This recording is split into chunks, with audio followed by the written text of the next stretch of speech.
My Seven Chakras, episode 79. We are what we repeatedly do.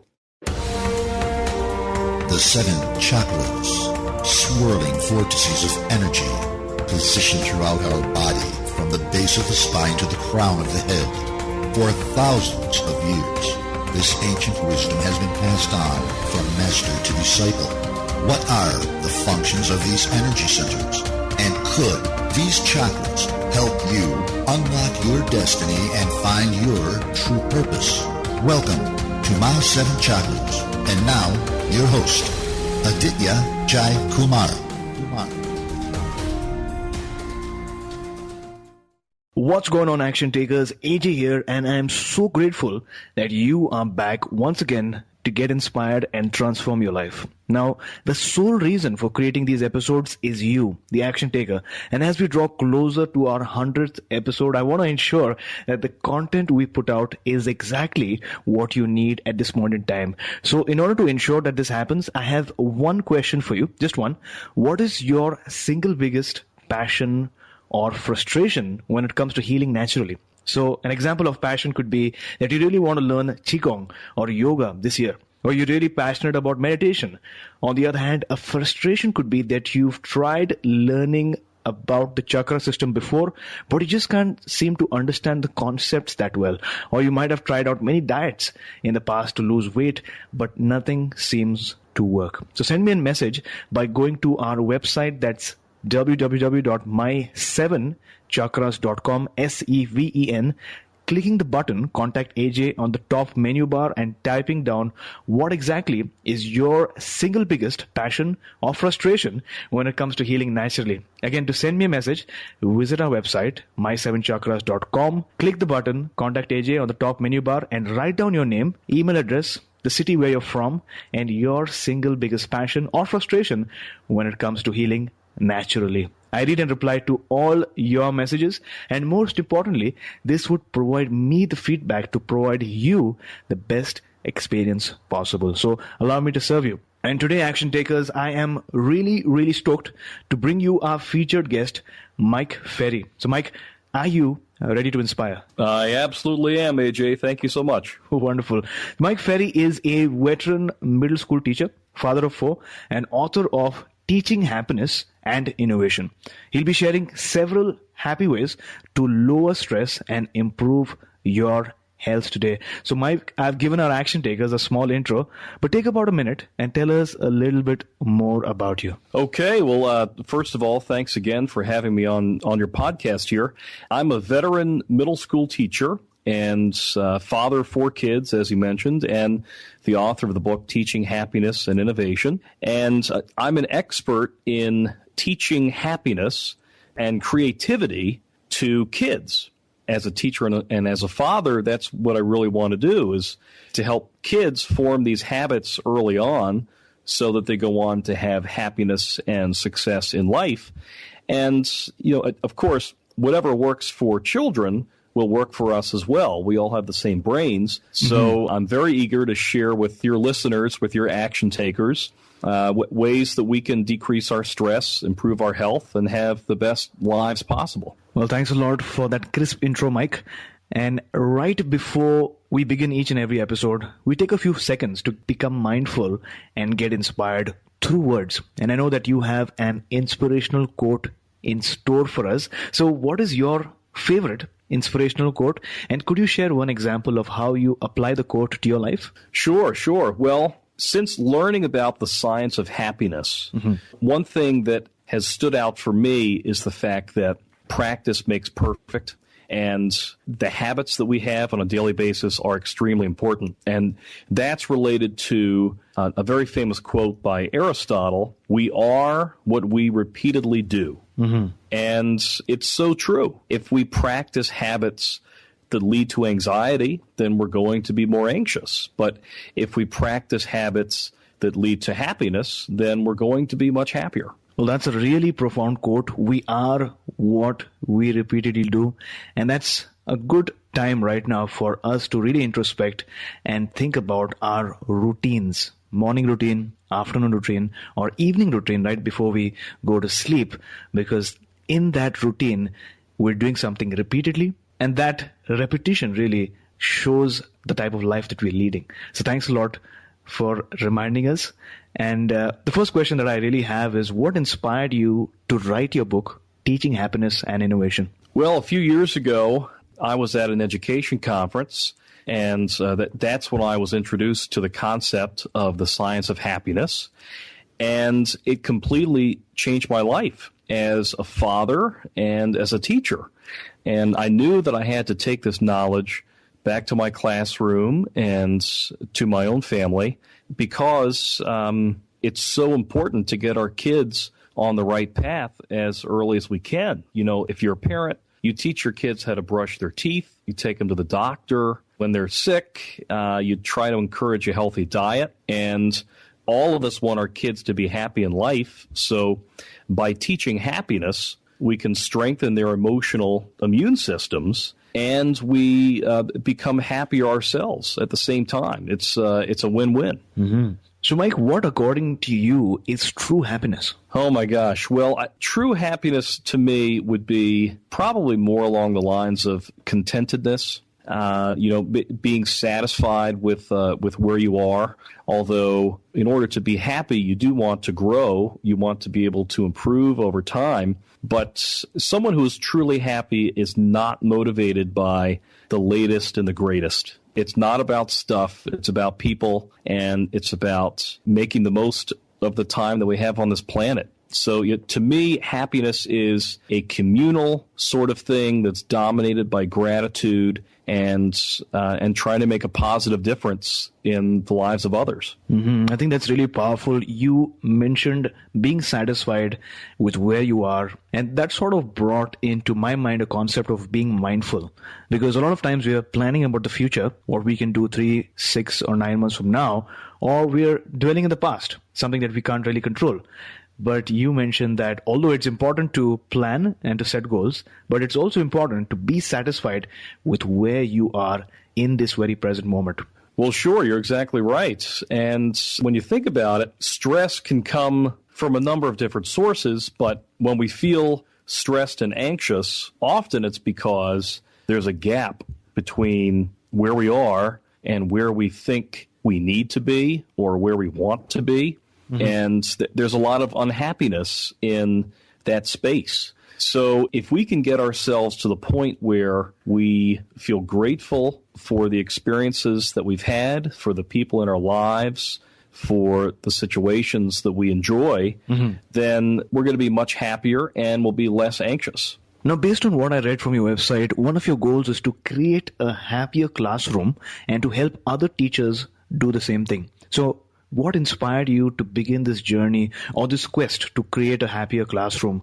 Is there something missing with the current curriculum? Well, I'd have to say, for me personally, I'm very fortunate because I teach in an independent school. So where I am, we're not necessarily tied to mm-hmm. the same national standards that we would in a public school. But yes, I thought there was more that I could do as a teacher to create a happier environment. And the happier we are as people, the more successful we're likely to be. And if we have a happy brain, then we're going to learn more. We're going to be more creative. Our critical thinking will be stronger, and it'll be easier to form new memories. And obviously, all of those factors are very important if we want to have academic success. Mm-hmm. Now, let's talk about the science behind this. What does research have to say about the state of happiness? Is happiness a cause or mainly a result of achieving something? Well, more and more research is indicating that happiness is something that results from our behavior and mm-hmm. our beliefs. And we can't assume that success will make us happy. If I could just get the right job, or if I can meet Mr. Right or Miss Right, whatever the case may be, if I could just have this level of material abundance, then I'll be happy. That's the way that many of us believe, but actually the reverse is true. Happiness tends to lead to success. So what we want to do is build our habits of happiness, and we'll have all the successes line up for us in our lives. So for a mom or dad listening to the show right now, is there a simple but effective way to teach happiness or kindness to kids at home? Well, sure. And I'll give you a few ideas. And as I said earlier, these ideas work for our kids, but they also work for us. Wonderful. So we've been talking about the word gratitude already fairly often in this podcast, and I would imagine that many of your listeners, many of your action takers are already familiar with the concept of gratitude. It is extremely important in making us happier people, and so many of us and so many of our kids are wired to whine, so to speak, which is the opposite of gratitude. But as I said in my opening quote, we are what we repeatedly do. True. So if we practice gratitude on a daily basis, it's going to become easier for us. Here's a tip that you can put into action right away that's very easy, and your kids will enjoy it too. Just get a stack of Post-it notes and a pencil, and every day, everybody in your family can jot down one thing you're grateful for on a Post-it note and create a gratitude wall. Maybe it's in your kitchen. It could be on your fridge. It might be in your dining room. It might be on a window or a mirror. Pick whatever works best for your situation. And after several weeks, you'll see the whole wall fill up. And as you do this, first of all, it's fun to do this with the other members of your family. It's something that'll bring you together and you start new conversations. But also, when we are reminded of all of the good things in our lives, it has a tremendously positive impact on us because we tend to think of the bad. When we reflect on our situation, we tend to ruminate on the bad things in our lives. And when we compare ourselves with others, we tend to compare our own situation with those who have more. And that increases that gap that I was talking about. But if we can get away from that comparison and instead be constantly reminded of the good things that we have, then we'll be much happier as a result, and our kids will feel that as well. Wonderful. So that's a really powerful exercise. Action takers, especially if you have a large or even a small family, get a box of Post-it notes and a pencil and create what is known as a gratitude wall in some corner of your home. Of course, the benefits are awesome. Teamwork for your kids and you get some fun time to be together, some learning. And of course, as Mike mentioned, you're collectively remembering the good things in your life. And that's powerful, not only for right now, but also as your kids become adolescents or maybe adults sometime in the future. That is powerful for their lives. So take this on as a project, as a challenge. Have a gratitude wall. And Mike, in my case, my sister is in the United States. I'm in Canada, and my parents are in India. So what I've done is created a WhatsApp group, and we, chat and interact regularly. But each day, what I'm doing is having a gratitude day where I talk about one thing that I remember about the past and one reason why I am grateful for my parents. And that's working well because my sister also is remarking that this is a good habit, and let me try adding something that I'm grateful for as well. Oh, yeah, I love that, AJ. And, of course, that's powerful for two reasons that I could think of off the top of my head. First of all, when we are grateful, we get a dopamine injection in our brains, and the more dopamine we get, the happier we are. So being grateful leads to chemical change that makes us happier. But another thing is when we have deep connections with other people, that is another powerful predictor of happiness. So as you're sharing with your parents, with your sister, why you're grateful for them, you're strengthening the relationships that are there, and that's going to make you happier. So let's talk about a situation where there is no gratefulness. In other words, stress.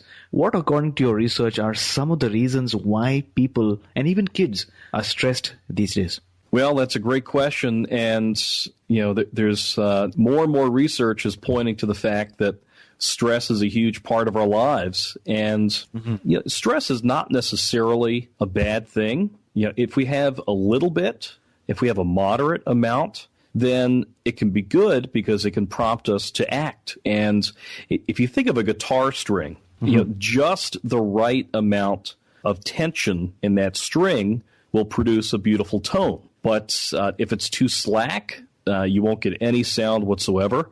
And if it's too tight, then it'll snap on you. And obviously you won't get any sound there either. So what we want to do is we want to manage our stress, realizing that it's going to be a normal part of our lives. We probably can't get rid of it entirely. And we want to model behaviors that help our kids manage that stress as well. But stress is a huge problem. I'm most familiar with statistics in the United States, but I'm not exactly sure what it is for Canada and elsewhere in the world. But here in the U.S., heart disease is the number one killer of men and women. And heart disease, of course, is related in great part to genetics, and there's nothing you can do about that. But the stress that we feel has a huge impact as well on the health of our heart and whether or not we're likely to have a heart attack or other issues. So this is a huge problem for our overall health, but also just for our emotional well-being. And we do need to take steps to try to mitigate the effects that stress has on us. And actually, not only does it impact our heart, but it can break down our cells throughout our body. Stress over the long haul can destroy our brain structure. It causes premature aging and other problems in addition. So it's a big problem. And moving on, for somebody listening to the show right now, somebody who is experiencing stress from various aspects of his or her life, could you recommend a fast and easy tip to lower stress and maybe improve the person's health? Sure. This is something that I like to do either on my own or actually with my students, with my sixth grade history students. But what we'll do is we'll take a few minutes to turn off the lights in the room, and everybody shuts their eyes. And what we do is we try to picture that we're sitting on the bank of a river, and as we're sitting there, we watch all the stressful events or people or causes float by us and float downstream away from us forever. So just one by one, you try to picture everything that's causing you stress, leaving you, going far away, and where it can't bother you anymore. And while you are visualizing that, you're also doing some focused breathing. So maybe breathing in through your nose for a count of 3, and then breathing out through your mouth for a count of 5. And watching your stress float on down the river. That seems like a really powerful visualization. And firstly, I'm glad that you pointed out that stress is not necessarily a bad thing. Sometimes stress, just like in a guitar string, can compel us to take action and to make music out of our lives. But as you mentioned, what we need are certain tips, certain strategies or mechanisms to manage this stress. And I'm sure that listeners back at home listening to the show will take this visualization exercise that you just suggested and use it in their own lives and suggest it for their kids as well, imagining the stressful objects or the people gradually floating downstream. I love that. Thanks a lot for sharing. Oh, sure, AJ. Absolutely. Now, it's not that I'm so smart. It's just that I stay with problems longer. Now, this is a very profound quote by Albert Einstein, and this means that we've arrived at the round during which we listen to stories about people who overcame a major challenge. And this has been proven many times in the past by our featured guests. The longer we stick with the problem, the higher our chances are of experiencing a breakthrough. And I'm sure that you've had your fair share of challenges as well, Mike. So take us back to a time when you faced a major challenge. How did you approach the issue and how did you overcome it? Okay. I love this segment because actually one of the habits of happiness that I talk about in my book and I try to present to people is perseverance. Mm-hmm. And people who persevere through the hard times are much more likely to find success and happiness in their lives. And in addition to teaching, I've also been a coach, a soccer, basketball, and softball coach. So over the course of my coaching career, I've had lots of challenging experiences, lots of games that didn't necessarily go your way. So I'd like to share one experience that was the biggest comeback that I had as a coach. It was actually in a JV basketball game, and we were playing against our arch rival. And in the third quarter, we were trailing by 17 points. And I think that most people in the gym thought that it was going to be a bloodbath, and we were certainly going to lose. It was only a matter of what the final margin would be. And I might have been the only person in that whole building who thought we had a chance. So I called a timeout, a 30-second timeout, and got the team together. And I said, you know what, guys? We have been taking excellent shots this entire game. Eventually, they're going to go in. All we have to do is stiffen up our defense a little bit, force more turnovers, and things are going to go our way. And I looked around the huddle, and I'm not sure that everybody completely believed what I was saying, but for whatever reason, they left that timeout with the resolve to make those changes. And wouldn't you know, bit by bit, we started chipping into their lead. And by the end of the game, we had come all the way back, and we hit a few clutch free throws in the waning seconds to actually win the game. So, I mean, sports are great for that, for indicating the power of perseverance through struggle. And, that's an experience that I return to often in my own mind. And also, I made it a point to discuss with the players on that team to say, not many people would have given you a chance to come back and win this game, but you did. You came all the way back, and this is something you'll remember forever. And this is motivation for you in whatever you do to realize that you're never out of it. And if you're willing to struggle, good things will happen.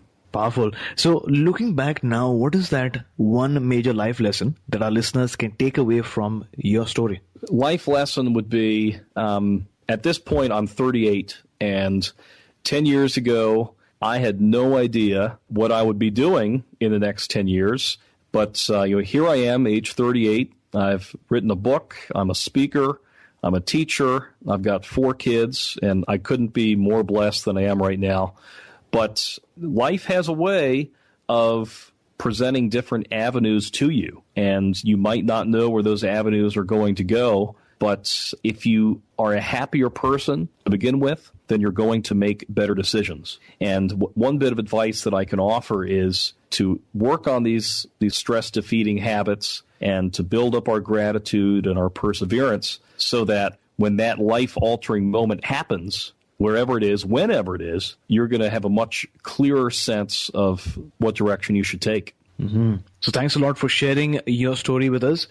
You said that you were a sports coach and you were playing against your arch rival, trailing by 17 points. Everyone felt that you might be losing, but you were the only person who was confident that you can win. And you used that confidence, that happiness, that state of mind that you were in to communicate to your team a strategy. And that became the winning strategy because mainly of the state that you were in. And with that, you've reminded us that no matter what we go through, we always have a choice. And once we accept responsibility for what our situation is, that's when we can make a positive change. And as they say, that dawn always follows the darkest part of the night.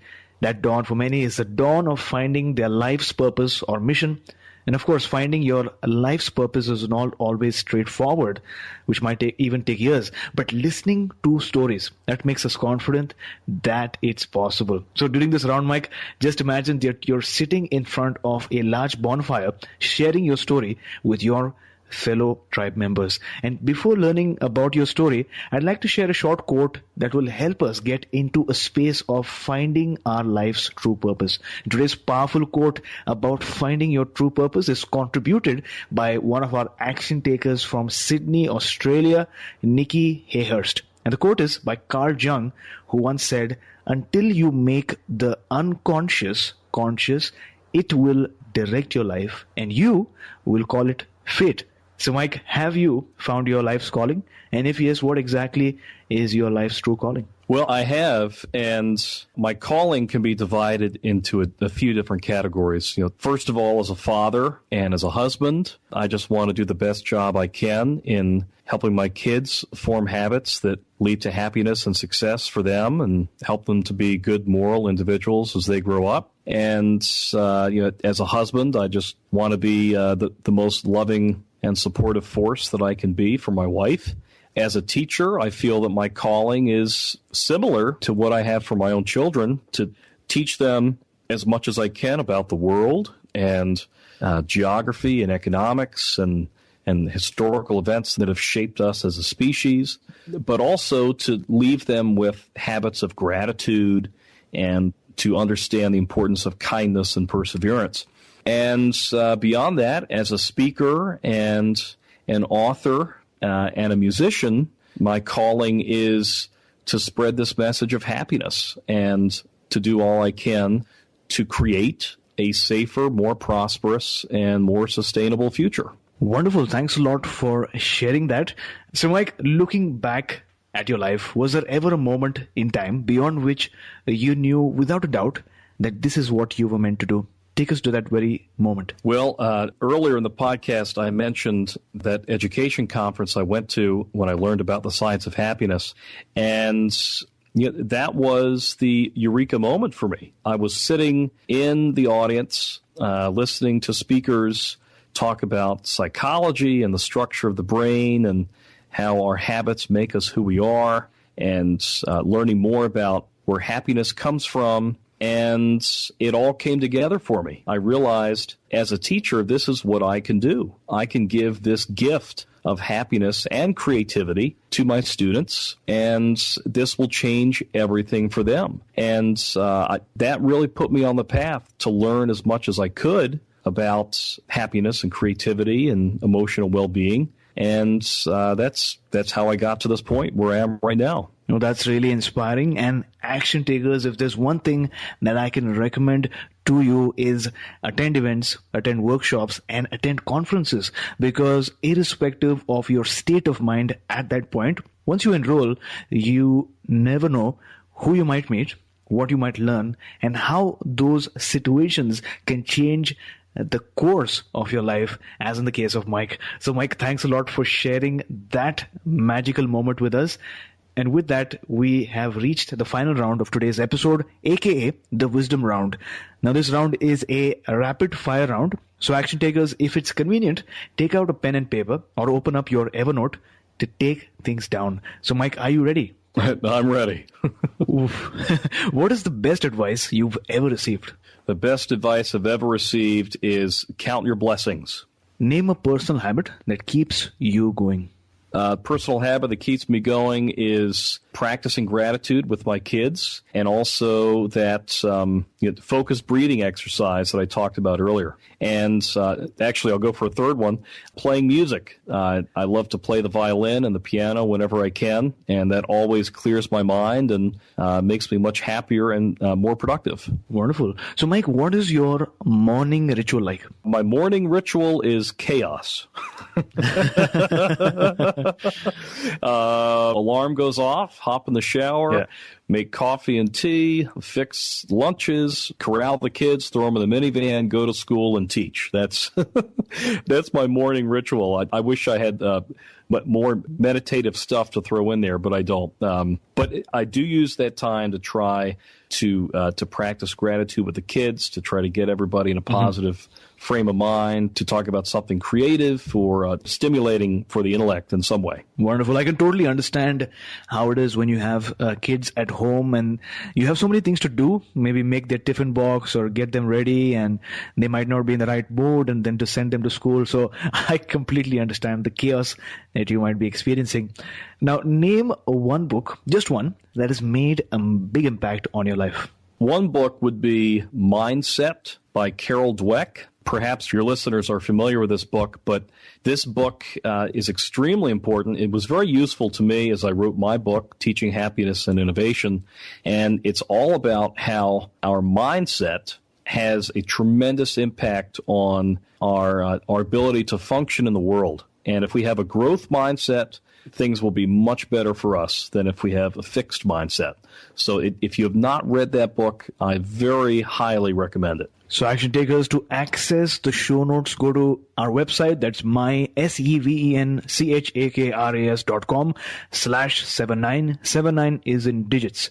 And we don't do paid ads. on our show. So if you can, please share this link for the benefit of your friends and family, and they will thank you. Again, the link is my7chakras.com/79. Mike, it was awesome having you on our show today. Before you go, name one thing or person that you're really grateful for today, and tell us the best way we can find you. Well, one person I'm grateful for right now is you, AJ. Oh, thanks. For this opportunity to share these ideas with your listeners. Best way to reach me would be to go to my website, happinessandinnovation.com. That's happinessandinnovation.com. You can join my mailing list while you're there. And if you do, you can download a free chapter from my book, Teaching Happiness and Innovation.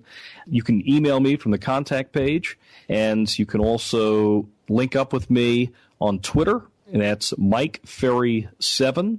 That's the number 7, Mike Ferry 7. We'll have all the links in our show notes. So action takers, once again, to access the insights, the tips, and everything that we discussed about in the show, all you have to do is go to our website. That's my7chakras.com/79, and you'll have all the links, including this website, Mike's website, happinessandinnovation.com. So you can really know more about how you can learn about happiness, the science behind happiness, and utilize that to teach your kids some wonderful practices so that they become leaders of tomorrow. So Mike, thank you so much for coming on our show, talking to us about the power of true happiness and taking us one step closer to a human revolution. Well, thank you, AJ. I had a lot of fun. You were listening to My Seven Chakras. Go to mysevenchakras.com. Download your free gift, get inspired, and take action. Transform your life today.